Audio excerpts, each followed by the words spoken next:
Assalamualaikum warahmatullahi wabarakatuh.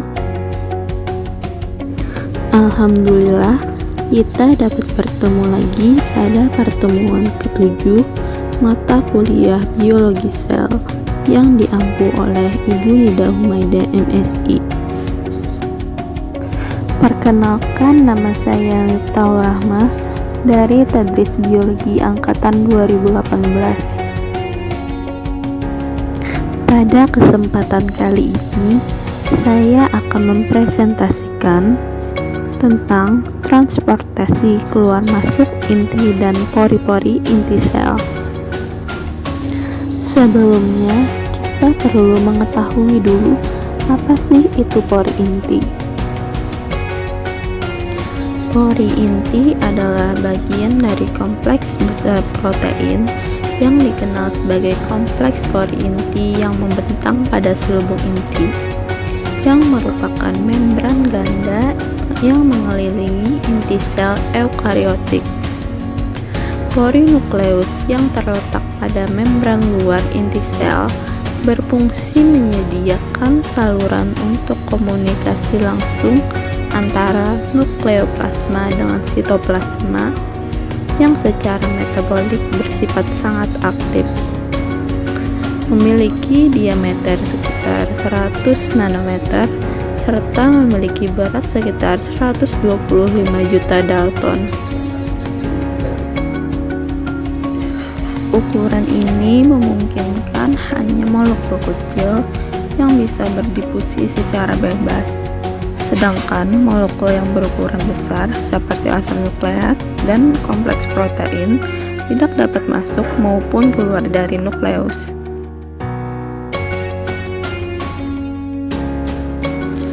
Pada sel mamalia, terdapat 3.000 sampai 4.000 pori pada permukaan nuklear envelop, di mana masing-masing pori tersusun atas struktur melingkar molekul protein. Struktur ini disebut dengan nuklear basket yang terbenam dalam nukleoplasma.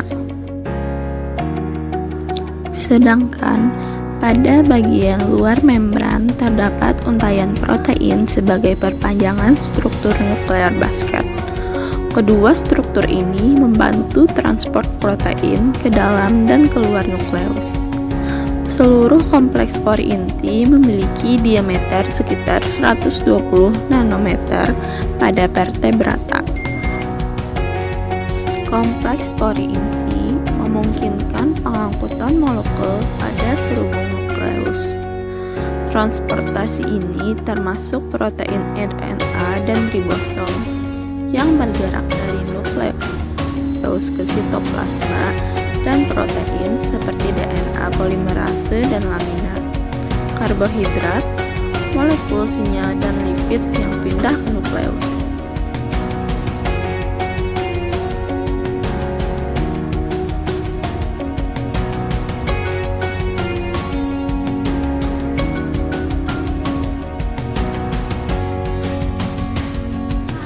Kompleks pori inti dapat secara aktif melakukan translokasi 1000 kompleks per detik. Meskipun molekul yang lebih kecil hanya menyebar melalui pori-pori, molekul yang lebih besar dapat dikenali oleh urutan sinyal tertentu dan kemudian akan disebarkan dengan bantuan nukleofluorin masuk atau keluar dari inti.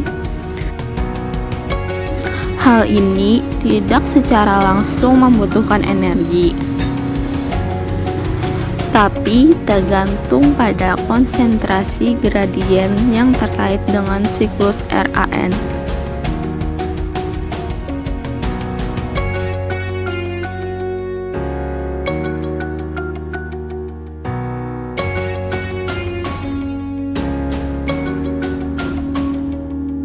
Beberapa protein subunit ribosom dan molekul RNA dapat dibawa keluar masuk melalui kompleks pori yang difasilitasi oleh kelompok transport faktor seperti karyoperin.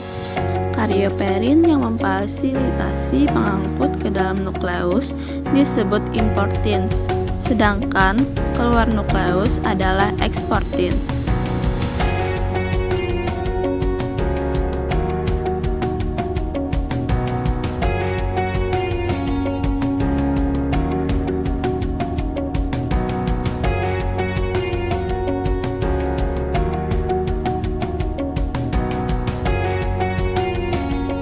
Kompleks porinukleus mempunyai fungsi dalam transport zat secara selektif melintasi membran inti. Transport melalui pori bersifat dua arah. Molekul-molekul yang diekspor dari dalam nukleus ke sitoplasma mencakup transport RNA, subunit ribosom, dan mRNA. Molekul-molekul yang diimport dari sitoplasma ke dalam nukleus adalah polimerase DNA dan RNA, protein ribosom, protein regulator gen, dan histon.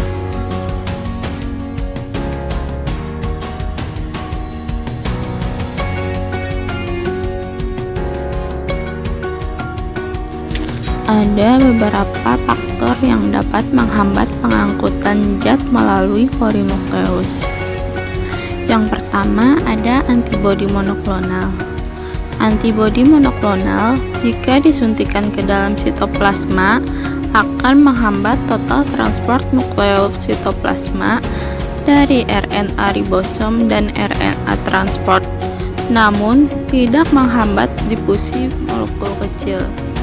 Yang kedua, ada 3 glikoprotein yang disebut dengan nukleoprotein yang telah diketahui juga dapat menghambat pengangkutan zat jika diikat oleh lektin. Nukleoprotein merupakan komponen dari kompleks pori.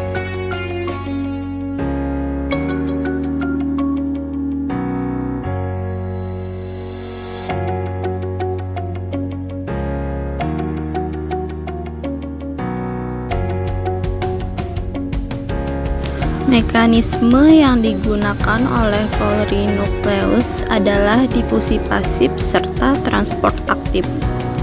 Difusi pasif dapat terjadi karena porinukleus bersifat permeabel terhadap ion-ion dan molekul-molekul kecil dengan radius molekuler yang mendekati 4,5 nanometer. Jika molekul seperti protein dengan diameter 9 nanometer, pori tidak akan memperbolehkannya untuk masuk.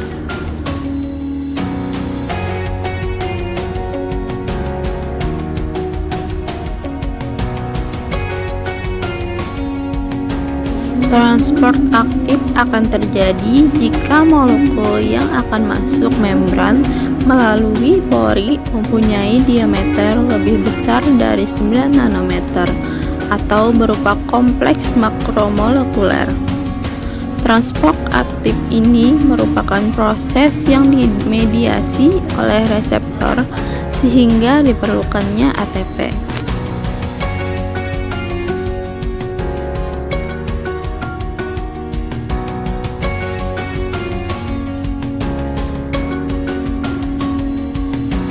Agar dapat mengangkut kompleks porinukleus, protein harus mempunyai 1 atau 2 rangkaian lokasi nuklear atau nuclear location sequence pada rangkaian asam amino primer.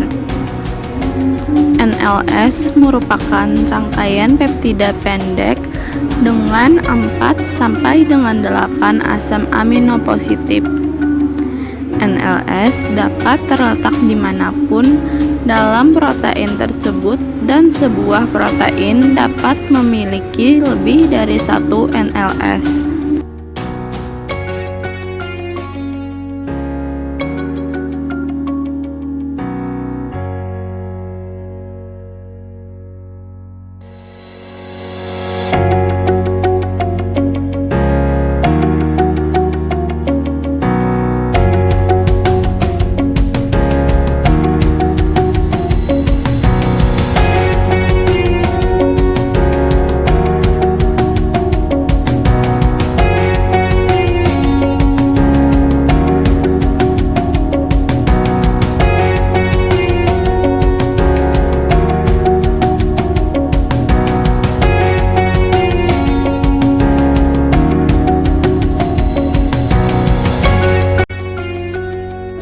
Partikel kecil kurang dari 30 sampai 60 kilodalton dapat melewati kompleks pori inti melalui difusi pasif.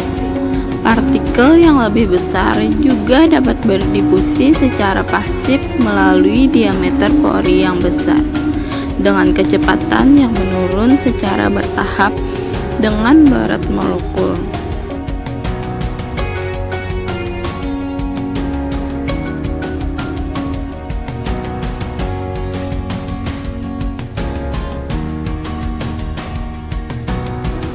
Perjalanan yang efisien melalui kompleks membutuhkan beberapa faktor protein dan khususnya reseptor transport nuklir yang mengikat molekul kargo dan menengahi translokasi mereka melintasi NPC baik ke dalam inti atau importin ataupun keluar atau eksportin.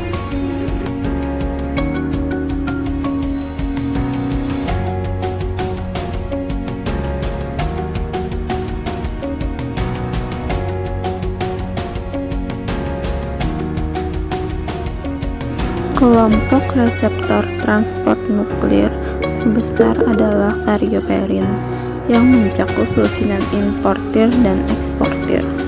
Keluarga ini selanjutnya dibagi lagi menjadi subfamili karyoperin alfa dan karyoperin beta.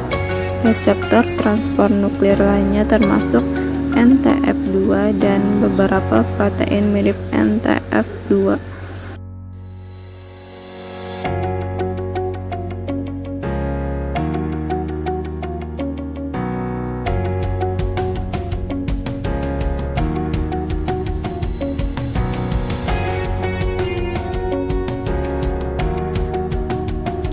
Selanjutnya ada impor protein. Setiap muatan dengan NLS yang terbuka akan ditakdirkan untuk diangkut dengan cepat dan efisien melalui pori-pori. Beberapa sekuen NLS telah diketahui, umumnya berisi sekuensi yang dilestarikan. Materi apapun dengan NLS akan dibawa oleh importir ke nukleus.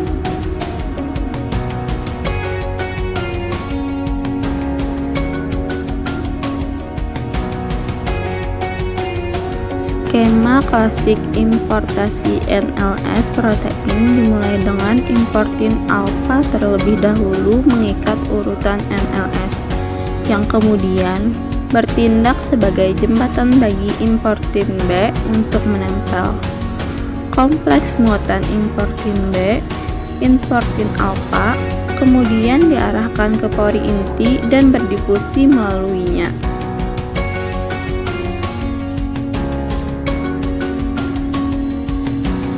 Setelah kompleks berada di dalam nukleus, ram GTP berikatan dengan importin beta dan menggesernya dari kompleks.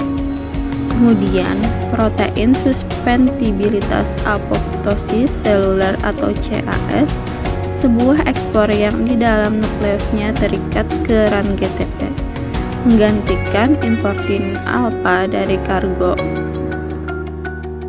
Protein NLS dengan demikian bebas di nukleoplasma.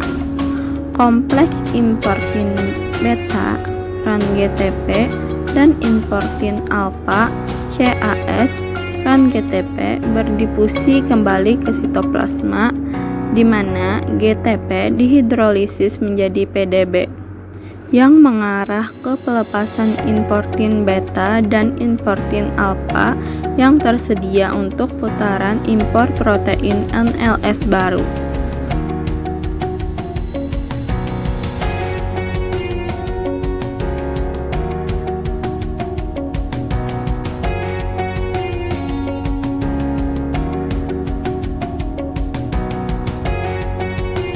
Meskipun muatan melewati pori dengan bantuan protein pendamping, translokasi melalui pori itu sendiri tidak tergantung pada energi. Namun, seluruh siklus impor membutuhkan hidrolisis 2-GTP dan dengan demikian bergantung pada energi dan harus dianggap sebagai transport aktif.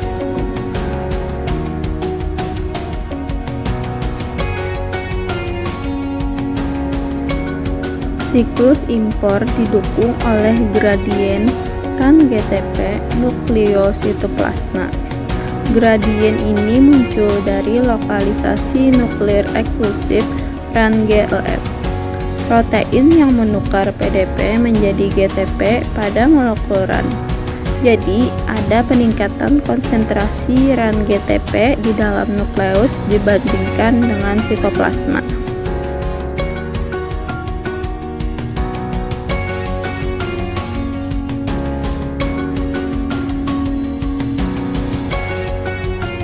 Selanjutnya ada ekspor protein.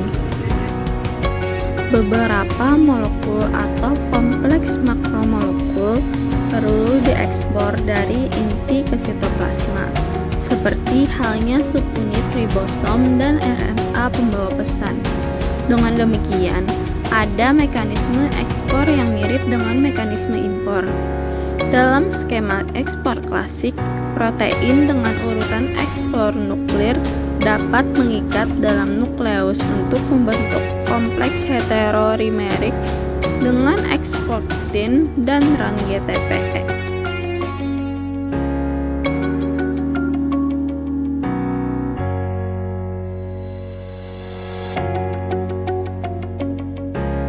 Kompleks kemudian dapat berdifusi ke sitoplasma, di mana GTP dihidrolisis dan protein NES dilepaskan.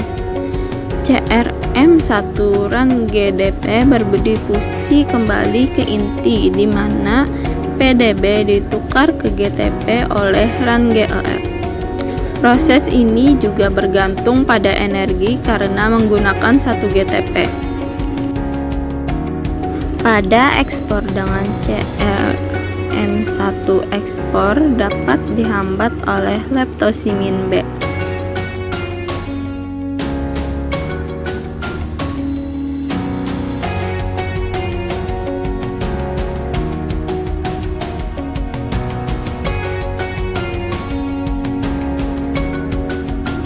Selanjutnya ada ekspor RNA. Ada jalur ekspor yang berbeda melalui NTC untuk setiap kelas RNA yang ada. Ekspor RNA juga dimediasi sinyal NES, SEN ada di dalam protein pengikat RNA, kecuali untuk tRNA yang tidak memiliki adaptor. Perlu dicatat bahwa semua RNA virus dan RNA seluler seperti tRNA, rRNA, USNRA, mikroRNA, kecuali mRNA bergantung pada RAN-GTP. Faktor ekspor mRNA yang dikonservasi diperlukan untuk ekspor nuklir mRNA. Faktor ekspor adalah MEX67 per tak atau subunit besar dan MTR2 per PL5 atau subunit kecil.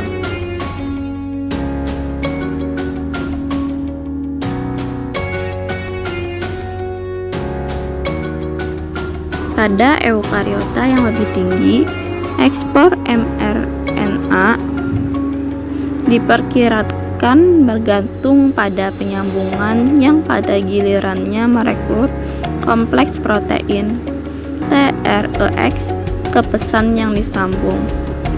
TREX yang berfungsi sebagai adaptor untuk TAP yang merupakan protein pengikat RNA yang sangat buruk. Namun, ada jalur ekspor mRNA alternatif yang tidak bergantung pada splicing untuk pesan khusus seperti histone. Pekerjaan baru-baru ini juga menunjukkan interaksi antara ekspor yang bergantung pada splicing dan salah satu jalur ekspor mRNA alternatif ini untuk transkrip sekretory dan mitokondria.